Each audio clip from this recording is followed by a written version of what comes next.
નમસ્કાર મિત્રો, જય શ્રી કૃષ્ણ. સ્વાગત છે ફરી એક વખત આપનું આપણી યુટ્યુબ ચેનલ શ્રદ્ધા વાણીમાં. મિત્રો, આપણા હિન્દુ ધર્મમાં દરેક પૂનમના વ્રતનું ખાસ મહત્ત્વ બતાવવામાં આવેલું છે. કહેવાય છે કે જો કોઈ પણ સ્ત્રી પૂનમનું વ્રત કરે છે તો તેના પતિને લાંબુ અને નિરોગી આયુષ્માનની પ્રાપ્તિ થાય છે. અને એમાં પણ જેઠ મહિનાની પૂનમ આવે છે કે જેને વડ સાવિત્રી પૂનમ કહેવાય છે. સતી સાવિત્રીએ પોતાના પતિદેવ માટે આ વ્રત કર્યું અને આ વ્રતના પ્રભાવથી તેના પતિને આયુષ્યની પ્રાપ્તિ થઈ હતી કે જે વ્રત આજે પણ આ કળયુગમાં બહેનો કરે છે. ખૂબ જ શ્રદ્ધા ભાવપૂર્વક કરે છે અને તેને આ વ્રત ફળે પણ છે. તો આજના આ વિડીયોમાં આપણે વાત કરીશું કે 2025માં આ વડ સાવિત્રીનું વ્રત ક્યારે કરવાનું છે, કોણે કરવાનું છે, કેવી રીતે કરવાનું છે તથા ખાસ કરીને આ વ્રતની વિધિ શું છે, આજના દિવસે શું કરવું શું ન કરવું એના વિશે આપણને જાણ હોવી જોઈએ. કેમ કે વડ સાવિત્રી વ્રતમાં વ્રતની વિધિ, વ્રતની પૂજા ખાસ મહત્વની છે. અલગ રીતે પૂજા કરવાની હોય તો તેના વિશે જાણ હોવી જોઈએ કે જેના વિશે આજે હું આપ સૌ લોકોને જણાવીશ. તો અંત સુધી મારી સાથે જોડાયેલા રહેજો. તો આવો સૌ પ્રથમ આપણે એ જાણી લઈએ કે વડ સાવિત્રીનું વ્રત ક્યારે કરવાનું છે અને કોણે કરવાનું છે. તો કે હવે ઘણી બહેનો આ વડ સાવિત્રીનું વ્રત જેઠ મહિનાની સુદ પક્ષની તેરસથી શરૂઆત કરે છે અને જેઠ મહિનાની પૂનમ સુધી કરતા હોય છે. એટલે 3 દિવસનું આ વ્રત કરતા હોય છે. તો આપ તે રીતે પણ વ્રત કરી શકો છો. અને જે લોકો માત્ર પૂનમનું જ વ્રત કરતા હોય તેણે 11 જૂને આ વ્રત કરવાનું રહેશે. તેણે તારીખ 8 જૂન 2025 સવારે લગભગ 7:20 આસપાસ તે તિથિ પૂર્ણ થાય છે અને 9 જૂન 2025 સવારે લગભગ 9:30 આસપાસ વડ સાવિત્રી વ્રત તે ઉદયતિથિ અનુસારનું કહેવાય છે. એટલા માટે આ વ્રત તારીખ 9 જૂન 2025ના દિવસે શરૂ થશે. જે લોકો પ્રથમ વખત વ્રત કરે છે તે જ રીતે બાકીના વર્ષો વ્રત કરે. આ વ્રત 5 વર્ષ સુધી કરવાનું હોય છે અને આ વ્રત ખાસ કરીને પરિણીત સ્ત્રીઓએ જ કરવાનું હોય છે. કુંવારિકાઓએ આ વડ સાવિત્રીનું વ્રત કરવાનું હોતું નથી. એટલે જો આપ આ વ્રત પ્રથમ વખત કરતા હોય અને તેરસથી શરૂઆત કરો તો 5 વર્ષ તેરસથી લઈને પૂનમ સુધી વ્રત કરવાનું.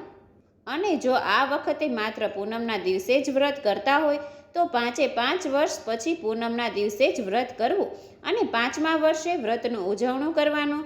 તો હવે આ વ્રતની પૂજા વિધિ જાણતા પહેલાં પૂજા ક્યારે કરવાની છે તેના વિશે જાણીએ.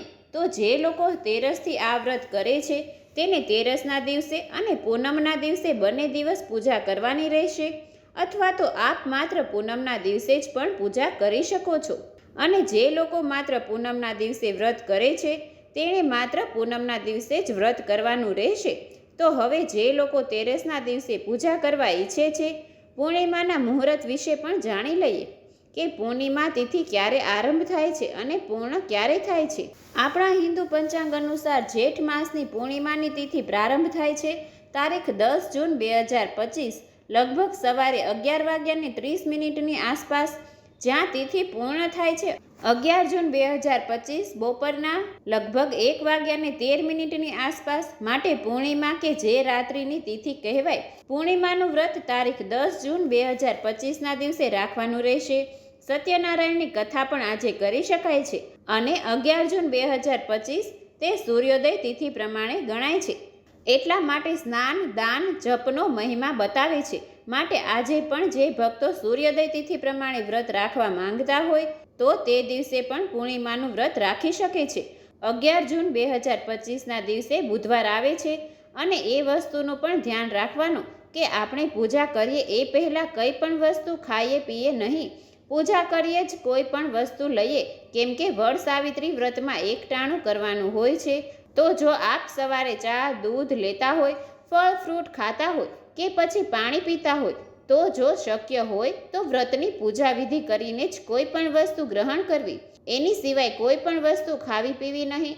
પરંતુ જો એ પ્રમાણે ન થઈ શકે તો આપ પાણી પી શકો છો અથવા તો ચા પણ લઈ શકાય છે. તો હવે આપણે જાણીએ કે આ વ્રતની પૂજા વિધિ કરવાની છે કેવી રીતે તથા આ વ્રતમાં કઈ કઈ સામગ્રીની જરૂર પડશે. તો સૌ પ્રથમ આ વ્રત સૌભાગ્યના વ્રત માટે છે. એટલા માટે આ પૂજા વિધિમાં સૌભાગ્યની વસ્તુની જરૂર પડે.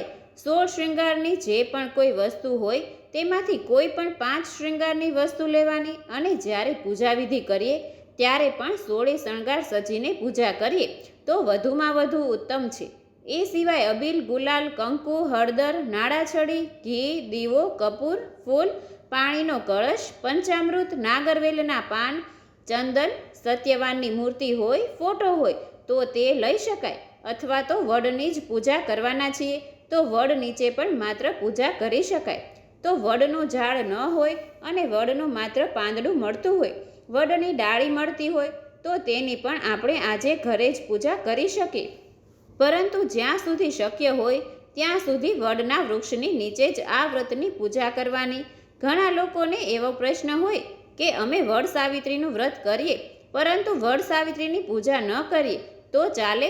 ના, વડ સાવિત્રીનું જે લોકો વ્રત કરતા હોય તેણે આ વ્રતની પૂજા ફરજિયાત કરવાની જ હોય છે. તો હવે જે લોકો આજના દિવસે વ્રત ધારણ કરે છે તેણે સવારે વહેલા ઉઠી નાહી ધોઈ નિત્યક્રમ કરીને સૂર્યદેવને નમસ્કાર કરીને આપણા ઘરના મંદિરમાં સૌપ્રથમ ભગવાન શ્રી ગણેશનું પૂજન કરીને આપણા ઈષ્ટદેવ આપણા કુળદેવીનું પૂજન કરીને તેમની પાસેથી આશીર્વાદ લઈને જ્યારે પૂજાનો સમય થાય ત્યારે પૂજા સામગ્રી તૈયાર કરીને વડના વૃક્ષની નીચે પૂજા કરવા જવું. સૌપ્રથમ વડના વૃક્ષની આજુબાજુ સાફ સફાઈ કરી લેવી, ચોખ્ખું કરી લેવું અને ત્યાં ગંગાજળ અથવા ગૌમૂત્ર છાંટવું કે જેથી કરીને આપણું પૂજા સ્થાન શુદ્ધ થઈ જાય. અને એ પછી વડના મૂળમાં એટલે કે વડના ઝાડમાં પાણી રેડવાનું અને ત્યાં ઓમ સાવિત્રી નમઃ એ મંત્ર બોલવાનો અથવા ઓમ સત્યવાનાય નમઃ એ મંત્ર બોલવાનો અને એ પછી હાથમાં જળ રાખીને આ વ્રતનો સંકલ્પ કરવાનો અને પછી હાથમાં રહેલું જળ જમીન પર છોડી દેવાનું. અને એ પછી જો આપણી પાસે સતી સાવિત્રી સત્યવાનની મૂર્તિ હોય તો તેની સ્થાપના કરવાની, ત્યાં કંકુ ચાંદલો કરવાનો, ચોખા ચોંટાડવાના, અબીલ ગુલાલ છાંટવાના અને જો તે ન હોય તો તે રીતે વડની પૂજા કરવાની. વડના થડમાં ચાંદલો કરવાનો, ચોખા ચોંટાડવાના, અબીલ ગુલાલ છાંટવાના, ચંદનનો ચાંદલો કરવાનો, તેની આરતી કરવાની. અને કહેવાય છે કે વડના મૂળમાં બ્રહ્માજીનો વાસ છે, થડમાં વિષ્ણુનો વાસ છે અને ઉપરના ભાગમાં શંકર ભગવાનનો વાસ છે. એટલે બ્રહ્મા, વિષ્ણુ, મહેશ આ ત્રણેય દેવને પોતાના પતિના લાંબા આયુષ્ય, નિરોગી જીવન અને વંશવૃદ્ધિ માટે પ્રાર્થના કરવી. એ પછી આપણે જે દીવો પ્રગટાવ્યો હોય તે એક નાગરવેલના પાન ઉપર રાખીને વડના વૃક્ષની નીચે રાખી દેવાનો, વડના થડની પાસે રાખી દેવાનો અને પછી સૂતરનો દોરો હાથમાં લઈને 108 વખત વડના વૃક્ષની પ્રદક્ષિણા કરવાની કે જેમાં ઓમ સાવિત્રે નમઃ એ મંત્ર બોલી શકાય અથવા તો ઓમ સત્યવાનાય નમઃ એ મંત્ર પણ બોલી શકાય. અથવા એ ન આવડે તો ઓમ નમઃ ભગવતે વાસુદેવાય એ મંત્ર પણ બોલી શકાય. અને 108 વખત પ્રદક્ષિણા થઈ જાય એ પછી વડના વૃક્ષને નમસ્કાર કરવાના, મનમાં સાવિત્રી દેવીને નમસ્કાર કરવાના કે જેવી રીતે આપે આપના પતિની રક્ષા કરી હતી એવી જ શક્તિ આપ અમને પ્રદાન કરજો કે જેથી અમે પણ અમારા પતિની રક્ષા કરી શકીએ, તેમને લાંબુ જીવન પ્રદાન કરી શકીએ અને તેમના જીવનમાં પવિત્રતા આવે એવી પ્રાર્થના કરવાની. એ પછી જે પણ આપ ઘરેથી સૌભાગ્યની વસ્તુ લાવ્યા હોય, 5 વસ્તુ જે કીધી હતી, કોઈ પણ 5 વસ્તુ લાવ્યા હોય અથવા તો વધારે વસ્તુ હોય તે વડના વૃક્ષ પાસે રાખવાની અને સાવિત્રી દેવીને અર્પણ કરવાની. અને પૂજા પૂર્ણ થઈ જાય પછી તે સૌભાગ્યની વસ્તુ આપ ગોરાણીને પણ આપી શકો છો અથવા તો કોઈ પણ સૌભાગ્ય સ્ત્રીને આપી શકો છો. જો આપ મંદિરે પૂજા કરવા જતા હોય અને ત્યાં જો વડ સાવિત્રીની કથા સાંભળતા હોય તો જેના મુખેથી આપ કથા સાંભળો છો તેને યથાશક્તિ ચોખા, ઘઉં કે પછી દાન દક્ષિણા આપી શકો છો.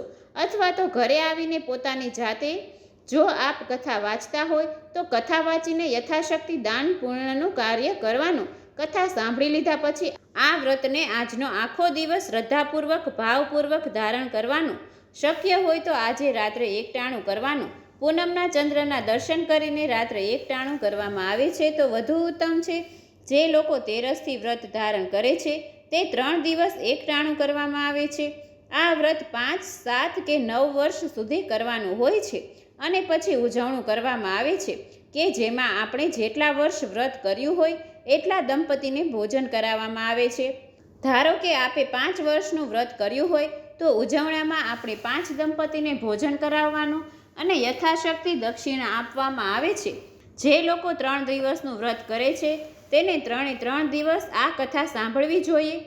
અને પૂનમના દિવસે તો ખાસ કરીને સવાર, બપોર, સાંજ, રાત જ્યારે પણ સમય મળે છે ત્યારે આ કથા સાંભળવાની. અને પૂનમ હોય તો સત્યનારાયણની કથા તો સાંભળવાની જ હોય, વાંચવાની જ હોય, તો તે પણ સાંભળી લેવાની. તો કહેવાય છે કે જે કોઈ પણ સ્ત્રી આ રીતે ભાવપૂર્વક, મનપૂર્વક આ વડ સાવિત્રીનું વ્રત કરે છે તેને દેવી સાવિત્રીના આશીર્વાદ મળે છે.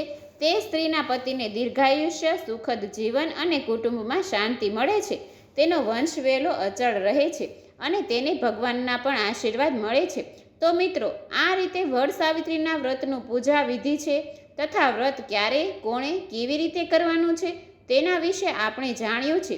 આશા છે કે આપ સૌ લોકોને વડ સાવિત્રીની વ્રતની સંપૂર્ણ માહિતી મળી ગઈ હશે. તો નેક્સ્ટ વિડીયોમાં આપણે આ વ્રતનો વિસ્તારપૂર્વક મહિમા જાણીશું અને ખાસ કરીને વ્રતની કથા સાંભળવાના છીએ. તો આપ સૌ લોકો મારી સાથે વ્રતની કથા સાંભળજો. જે બહેનો વ્રત કરે છે તેને તો આ કથા સાંભળવાની જ છે, પરંતુ જે કોઈ વ્રત નથી કરતા અને માત્ર વડ સાવિત્રીની કથા પણ સાંભળી શકે છે તો પણ તેને ઘણો લાભ થાય છે. તો આ વિડીયોમાંથી નવું જાણવા, શીખવા મળ્યું હોય તો વિડીયોને લાઈક કરી તમારા મિત્રોને મોકલી દેજો. અમારી ચેનલમાં નવા હોય તો અમારી ચેનલને સબસ્ક્રાઈબ કરી દેજો કે જેથી કરીને આવા જ અવનવા વિડીયો આપ સૌ લોકોને મળતા રહે. ધન્યવાદ.